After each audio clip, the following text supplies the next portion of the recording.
Our educational channel Law Guru Ashu Gupta presents a lecture series of all law subjects. So subscribe to study well and press the bell icon. नमस्कार दोस्तों, मैं आशु गुप्ता अपने channel law गुरु आशु गुप्ता में आप सभी का आज फिर से स्वागत करता हूं। आज की वीडियो में हम जानेंगे यूडीएचआर के बारे में। पिछली वीडियोस में हमने इसके बारे में कुछ चर्चा की थी, आर्टिकल 1 से 15 के बारे में जाना था। इसी सीरीज को आगे बढ़ाते हैं और आर्टिकल 16 से 30 तक इसके बारे में जानते हैं कि कौन कौन से और ऐसे ह्यूमन राइट्स है जो यहाँ पर यूडीएचआर के अंतर्गत सभी राष्ट्रों के द्वारा आम सहमति से एडॉप्ट किए गए हैं।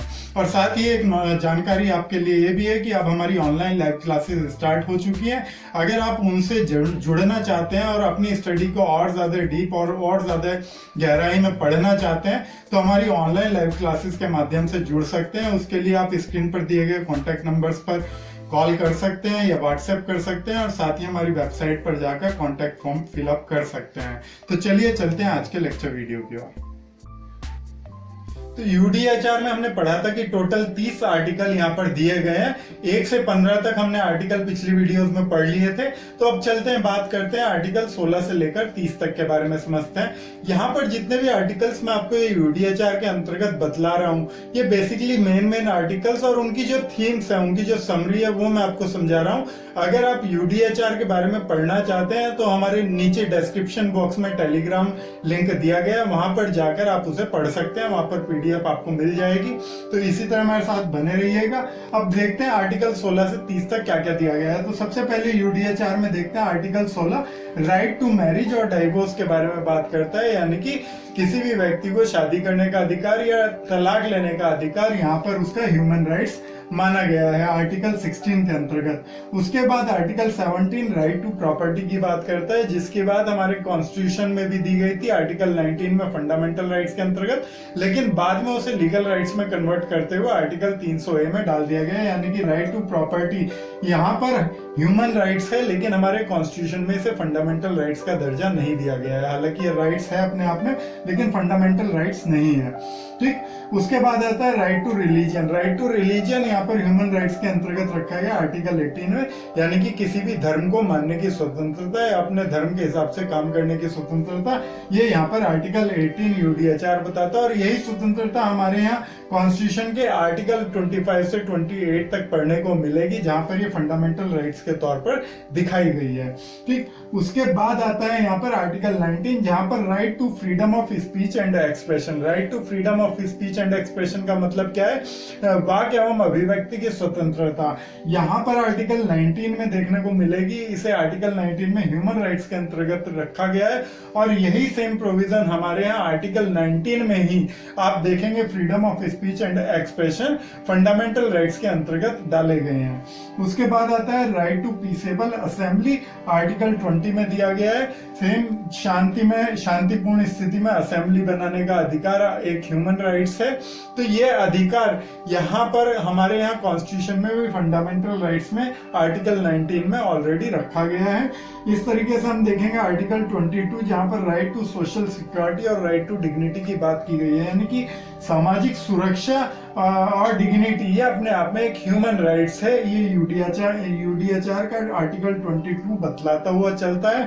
साथ ही आर्टिकल 23 कहता है right to get minimum wages within favourable condition, यानी कि ये कहता है कि किसी भी व्यक्ति को अगर वो कार्य करता है तो पहले तो उसे कार्य करने के लिए फेवरेबल कंडीशन होनी चाहिए और साथ ही उसे मिनिमम वेजेस पाने का वहां पर एक मानव अधिकार प्राप्त है, जो आर्टिकल 23 में हमें यूडीएचआर में देखने को मिलता है। इस तरह हमने देखा यूडीएचआर में बहुत सारे राइट्स ऐसे हैं जो ह्यूमन राइट्स में यहाँ पर डिक्लेयर कर दिए गए हैं कि इन राइट्स को ह्यूमन राइट्स माना जाएगा। अब देखते हैं 24 से 30 तक में क्या कहता है।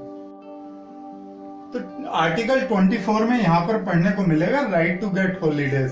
तो आपके लिए बड़े इंपॉर्टेंट सेक्शन की आर्टिकल है ये, कि यहाँ पर ह्यूमन राइट्स के अंतर्गत जब कोई व्यक्ति कार्य करता है तो उसके लिए यहाँ पर राइट टू गेट हॉलीडेज भी दिया गया है ह्यूमन राइट्स के अंतर्गत। ठीक, उसके बाद बात करते हैं आर्टिकल 25 की। यहाँ पर कहता है राइट टू गेट लिवलीहुड, यानी कि किसी को भी जीविकोपार्जन करने का अधिकार यहाँ पर ह्यूमन राइट्स में आर्टिकल 25 के अंतर्गत डाल दिया गया है। उसके बाद यूडीएचआर कहता है राइट टू एजुकेशन भी अपने आप में आर्टिकल 26 में एक ह्यूमन राइट्स है, मानवाधिकार है, जिसे यहाँ पर प्रदत्त किया जाना चाहिए। हालांकि आज से पहले अभी तक कॉन्स्टिट्यूशन में ऐसे प्रोविजंस नहीं थे, लेकिन अब आपने देखा है आर्टिकल 21A जोड़ने के बाद राइट टू एजुकेशन यहाँ पर फंडामेंटल राइट्स के तौर पर हमारे कॉन्स्टिट्यूशन में भी डाल दिया गया है। उसके बाद देखते हैं आर्टिकल 28 में, यहाँ पर right to get human rights है। देखिए ये अपने आप में एक ऐसा ह्यूमन राइट्स है जो ये कहता है कि ये जो ह्यूमन राइट्स बतलाए गए हैं वो यहाँ पर मिलने का प्राप्त करने का अधिकार आर्टिकल 28 में दिया गया है। यानी कि जो ह्यूमन राइट्स आपको यहाँ पर यूडीएचआर के द्वारा प्रदत्त किए गए हैं, अब उन ह्यूमन राइट्स को आप प्राप्त कर सकेंगे किस आर्टिकल के अंतर्गत? आर्टिकल 28 के अंतर्गत, और इसे भी अपने आप में मानवाधिकार बना दिया गया है। ठीक, उसके बाद आता है आर्टिकल 29, जहां पर ये कहता है restrictions on freedom of speech and expression. हमें पता ही, हमने आर्टिकल 19 में भी मूल अधिकारों में पढ़ा है कि जब भी freedom of speech and expression की बात होती है तो वो अपने आप में कुछ रेस्ट्रिक्शन के तहत होता है। तो यही बात यहाँ पर ह्यूमन राइट्स के अंतर्गत आर्टिकल 29 में दे दी गई है कि इतनी रेस्ट्रिक्शंस वहां पर होंगी जिससे कि दूसरे को कोई हार्म ना पहुंचे, यानी कि आपके बोलने या आपके एक्सप्रेशन करने से किसी दूसरे की स्वतंत्रता पर कोई भी नुकसान ना पहुंचे, इतनी आपको वहां पर फ्रीडम दी जाती है। उसके बाद वो रेस्ट्रिक्टेड हो जाती है। तो ये बात भी यहाँ पर आर्टिकल 29 के अंतर्गत ह्यूमन राइट्स में दे दी गई है। यानी कि अगर आपका ह्यूमन राइट्स है फ्रीडम ऑफ स्पीच, तो दूसरे का भी अधिकार है कि उस फ्रीडम ऑफ स्पीच से उसे कोई नुकसान ना हो, उसे कोई हर्ट ना हो। तो इसीलिए यहाँ पर ये आर्टिकल 29 में एज ए ह्यूमन राइट्स रखा भी गया है। उसके बाद की बात करते हैं लास्ट आर्टिकल की, article 30, violation of human rights standard. अब ये कहता है सीधा सीधा कि जितने भी ह्यूमन राइट्स यहाँ पर यूडीएचआर ने डिक्लेयर करे हैं ग्लोबलाइज करके, यानी कि ग्लोबल तौर पर जितने भी ह्यूमन राइट्स यहाँ पर सब देशों ने एक्सेप्ट किए हैं यूएनओ के यूडीएचआर के माध्यम से, वो कहता है कि ये कोशिश की जाएगी, यह ध्यान रखा जाएगा कि कोई भी इन ह्यूमन राइट्स स्टैंडर्ड्स को वायलेट ना करे। कोई भी देश, कोई भी राष्ट्र, कोई भी सिटीजन इन ह्यूमन राइट्स के स्टैंडर्ड को वायलेट ना करे। तो इस तरीके से हमने देखा कि यूडीएचआर में मेन प्रोविजंस कौन कौन से थे, किस किस तरीके से हमें इस क्वेश्चन का आंसर करना है, और साथ ही हमने ये भी समझा कि यूडीएचआर में ह्यूमन राइट्स यानी कि ऐसे कौन कौन से राइट्स है जिन्हें मानवाधिकार बना दिया गया और ये बतलाया गया कि अपने आप में इनएलिनेबल राइट्स हैं। और साथ ही हमने यहाँ पर ये भी पढ़ा, मैंने आपको पिछले वीडियो में भी बताया था कि हर फंडामेंटल राइट ह्यूमन राइट होता है। यानी कि जो भी फंडामेंटल राइट आपको कॉन्स्टिट्यूशन में दिए गए, मूल अधिकार आपको कॉन्स्टिट्यूशन में प्राप्त हैं, वो अपने आप में ह्यूमन राइट्स होते हैं, मानवाधिकार होते हैं। लेकिन ऐसा जरूरी नहीं है कि हर एक ह्यूमन राइट फंडामेंटल राइट हो, मूल अधिकार हो। जैसे हमने पढ़ा था कि राइट टू नेशनैलिटी या फिर राइट टू प्रॉपर्टी, तो वो अपने आप में ह्यूमन राइट्स तो हैं लेकिन फंडामेंटल राइट्स नहीं है।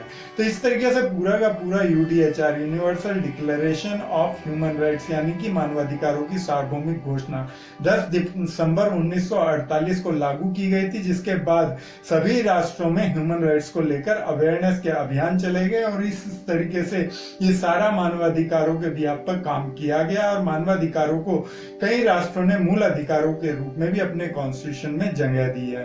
तो उम्मीद करता हूं आपको ये पूरा क्वेश्चन समझ आ गया होगा, और अगर आप और भी इसे डीप में पढ़ना चाहते हैं तो अब हमारी ऑनलाइन लाइव क्लासेस के माध्यम से जुड़ सकते हैं, और उससे जुड़ने के लिए आप स्क्रीन पर दिए गए नंबर्स पर या हमारी वेबसाइट पर जाकर कॉन्टैक्ट फॉर्म पर क्वेरी फॉर्म भर सकते हैं ताकि हमारे से आप जुड़ सकें। और इसी तरह हमारे साथ जुड़े रहने के लिए थैंक यू वेरी मच, धन्यवाद।